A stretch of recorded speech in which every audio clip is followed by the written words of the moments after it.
Lesson 1. Action breeds more clarity than thought, so you can't think your way into a new life. You have to act your way into one.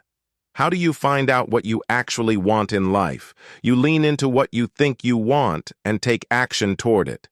That's the best answer I can give you. Because here's what I've learned. Action breeds more clarity than thought. I spent the majority of my teen years thinking that what I wanted to do with my time on Earth was to become a CEO of a multinational firm until I joined a corporate conglomerate and realized that's not what I want. A few years later, I spent the majority of my time at Google dreaming of becoming an entrepreneur and building the next big unicorn startup, until I launched my own company and realized that's not what I actually want. Action breeds more clarity than thought because at the end of the day, you will only learn, improve, and figure it out by doing.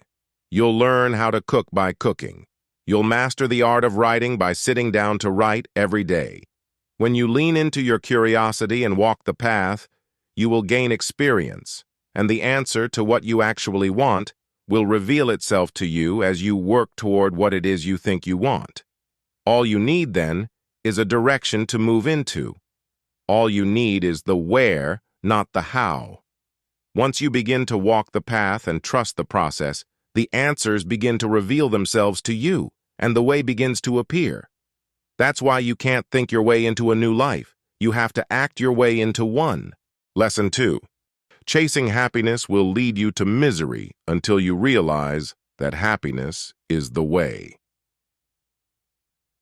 A few years ago, at a campsite in a music festival, I met a woman in her early 30s who told me that she had yet to find happiness in her life, that she was still chasing and looking for it.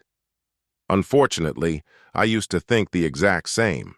Perhaps that's because modern society conditions us to believe that happiness is a destination we arrive at, the promotion that will wash away all our problems, or the freedom we will obtain from leaving a 9-to-5 job. So we now live with this idea.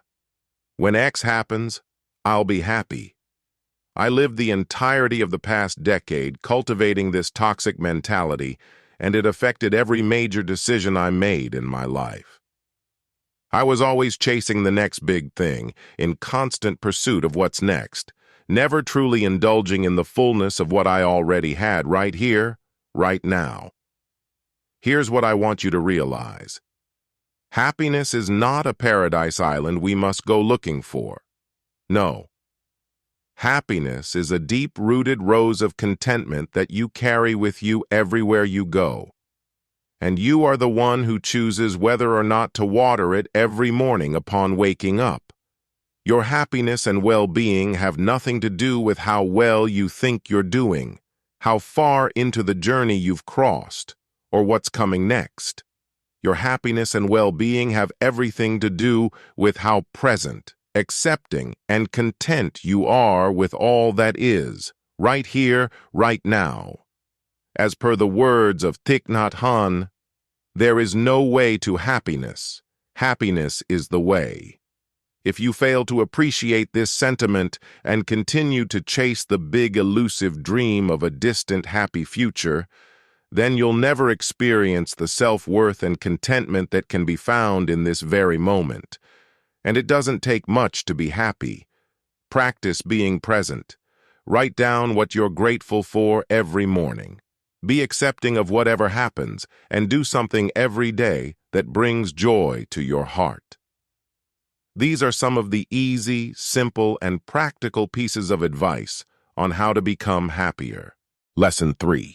We break down little by little, day by day, but we also take care of ourselves and build ourselves up little by little, day by day.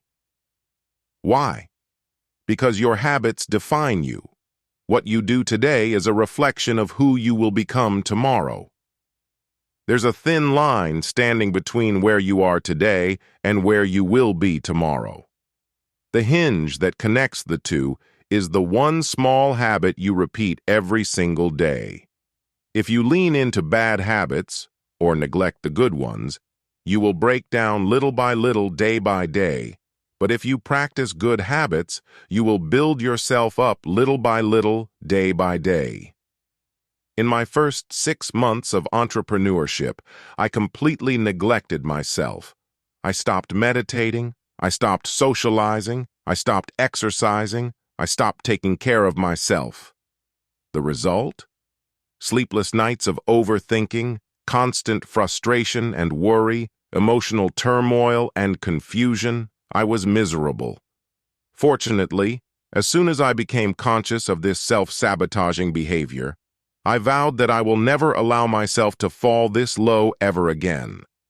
Since then, I've incorporated 10 daily habits and still practice them to this day. They include, among others, a 15-minute daily morning meditation, gratitude journaling, daily stretching and exercise, and intermittent fasting. The reality is that every day we are faced with new challenges, some bigger and more catastrophic than others. In spite of the emotional wreckage we might find ourselves in, we must look inward to ignite the fortitude that allows us to pick ourselves back up and carry on. How do we do this? We allow our daily rituals to uphold us. Our daily habits and self-care rituals fashion the rhythm upon which our life flows and the direction in which it progresses, because what you do today is a reflection of who you will become tomorrow. Want to know where you'll be in a year's time? Look at what you're doing today. Do you aspire to be a writer? Well, are you writing today? Do you want to be in the best shape of your life? That's great, but did you exercise today? You become your habits because you are what you repeatedly do. Whatever you want those day-to-day anchors, habits, and rituals to consist of, do your best to stick with them because breakthroughs don't happen overnight. Transformative breakthroughs happen after the tiny increments of change in your day-to-day life compound into something beautiful over time.